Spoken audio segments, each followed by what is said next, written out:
The mountaineer that you've never heard of is Fritz Stamberger. Don't worry if that name means nothing to you, as it didn't to me either, which is odd considering I've read a ton of mountaineering books over the years, and that this guy basically invented the sport of extreme skiing decades before it even became a thing. He once held the world record for the highest mountaineering summit without oxygen, and the world record for the highest ski descent on his way back down. He was married to a Playboy centerfold. He was accused of pushing his climbing partners beyond their limits and then leaving them to die. He was accused of faking summit climbs, and he may even have been an undercover CIA agent. And for his final trick, he vanished without a trace. There isn't a whole lot written about this guy, but the one thing I could find that every article seems to agree on is the sheer physical presence of the man. Standing at 6 foot 3.5 inches, Stamberger was variously described as charismatic, handsome, and immensely powerful. Unbelievably handsome and strapping, a kind of Nietzschean perfection. He was a well-known character of the 1960s Aspen ski scene. He was multilingual, intellectual, widely read, environmentally conscious before it became fashionable, and intensely individualistic, treating his conquests of mountain peaks less as a sporting challenge and more like a personal test of will. Men found him inspirational, although intimidating and remote. Women apparently found him irresistible. Now you might assume that Fritz Stamberger was some sort of Euro playboy, swanning around Aspen on Daddy's trust fund, but actually that couldn't be further from the truth. He was born Frederick Ludwig Stamberger in Munich in 1940, right in the thick of the Second World War. He grew up in a bombed and burning city, and as a 5-year-old he saw his home destroyed, saw people killed, and saw others buried in rubble. He actually began his climbing career in a bombed-out cathedral, scaling the ruined organ pipes to scavenge wood from the damaged roof to survive the winter cold. By his late teens he was already an accomplished alpine climber and skier, and he'd summited most of the peaks in the Alps. By his early 20s he was climbing in the Himalayas, going for isolated, difficult routes with minimal equipment. In 1962 he attempted a solo climb of Tirich Mir. At over 25,000 feet, it's the highest peak in the Pakistan Hindu Kush, an enormous and extremely remote mountain. This was not an easy climb by any stretch of the imagination, and doing this alone in a sort of alpine style was completely abnormal for the time. Most expeditions moved up mountains in huge military-style operations. They had fixed ropes, bottled oxygen, and entire caravans of porters. Fritz Stamberger, on the other hand, simply disappeared alone into the Hindu Kush with his skis and an ice axe, and attempted to climb one of the highest mountains on Earth in a style that was decades ahead of its time. Nevertheless, he completely failed. He got swept off the mountain in an avalanche, and he was very lucky to survive. But for Fritz, this just whet his appetite for another go. By 1963 he was in Aspen, Colorado, working as a ski instructor, running a printing business and helping to publish the first issues of Climbing magazine. Aspen apparently wasn't as upmarket back then, and Stamberger fit right into the wilder climbing and skiing scene. He was notorious for his rigorous personal training, which included running uphill carrying weights, freezing cold showers, taping his mouth shut with duct tape in order to practice breathing through his nose, and carrying around large blocks of ice in his bare arms to get used to the cold. He was often described as being a fanatic and too intense, too strong-willed, but he was undoubtedly highly skilled. At around this time he almost single-handedly invented the sport of extreme skiing. Climber Lou Dawson remembered, "We'd pitched our tent in the view of a 50-degree avalanche-prone headwall.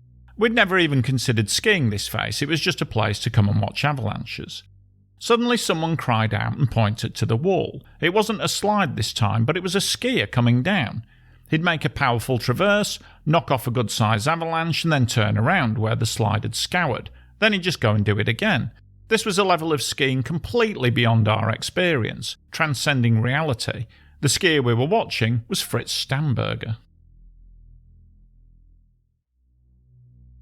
Fritz's pivotal moment came in 1964 when he joined Rudy Roth's expedition to climb Cho Oyu.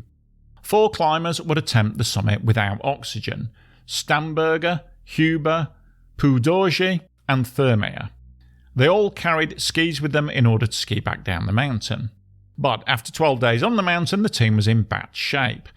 In lousy weather, they were huddled at 7,200 metres at Camp 4. Hubert and Thermia were already showing signs of severe altitude sickness, but they decided to try for the summit anyway. Fritz and Dorje went ahead, arriving just 50 metres below the summit by late afternoon. Dorje did not want to continue, but Fritz went on ahead, climbing in his ski boots and summiting about an hour later. On his way back down, he met Hubert and Thermia, who were trying to bivouac in the snow before night fell. Fritz led them back down to Camp 4. By now, Hubert was almost unconscious, and Thermia had become violent and irrational. Although in no great shape himself, Stamberger strapped on his skis and set off down the mountain to get help. Before he left, he accidentally drank water that was contaminated with petrol, and this made him violently ill. Nonetheless, he managed to arrive at base camp around midnight, sick and exhausted. He was unable to climb, and it was around 4 days before he and Dorje made it back up to Camp 4. By then, Hubert was dead, and the raving mad Thermia died on the way back down. For Fritz Stamberger, this must have been a bittersweet moment. Undoubtedly, it was a remarkable feat. The young team had actually conquered an 8,000 metre peak, lightweight alpine style with no oxygen, and a record-breaking high-altitude ski descent was in there to boot. At just 23 years old, he'd made the summit and was the holder of 2 world records. But half his team was dead. An opinion about the climb was split. Some thought it was a great achievement, some thought he was reckless, and some thought he was just a plain fraud and never got to the top at all. The well-respected West German climbing magazine Alpinismus basically accused him of manslaughter, of leaving his companions to die while he popped off to the top to bag some glory. It was a terrible accusation and a slur on Fritz's ethics, honesty and judgment. Fritz returned to Aspen in a kind of self-exile. He carried on conquering American peaks and big walls in the wintertime on his own, and he continued to turn heads in Aspen, where he was viewed as a kind of living legend. An image he probably deserved, as his ski descent of North Maroon Peak demonstrated. Skiing down this 14,000-foot peak was considered borderline insanity, as this mountain was a killer, not of people trying to ski down it, but just of regular climbers trying to climb up it. It had 50-degree rocky slopes, rotten rock, cliffs, avalanches, the lot. And yet Fritz was skiing down this. No GPS, no specialised gear, no Red Bull sponsorship. He was just doing it on his own, partly to make a name for himself, and partly just for fun. By the early 1970s, he was travelling again in the Himalayas. He visited Afghanistan, Pakistan, Tibet and Nepal. He spent time teaching English in Pakistan, where he apparently got to know the future dictator, Zia al-Haq, while he was there. In 1973, he was back again at Tirich Mir, the massive remote mountain in the Hindu Kush. He'd nearly died there in 62 and he tried again in 65 but failed, and now he was back as part of a team in 1973. Details of this expedition remain obscure, though we know the attempt failed before the summit was reached. It's strange. Tirich Mir was not a prestigious trophy mountain. It was big, but it wasn't the biggest. Hardly anybody climbed it. It was difficult to get to and sat at the geopolitical crossroads of Afghan, Soviet and Chinese influence. In short, it was a pain in the arse to try to climb, and it held no mountaineering prestige, and yet it drew him back time and time again, like a moth to the flame. In 1974, Janice Pennington, former Playboy centerfold and one of the models from TV's The Price is Right, bumped into Stamberger while she was in Aspen. And she was beautiful, famous, socially connected, glamorous, and apparently she was completely swept off her feet by this rugged mountaineer. It sounds like something straight out of a Barbara Cartland novel, and yet it kinda makes sense.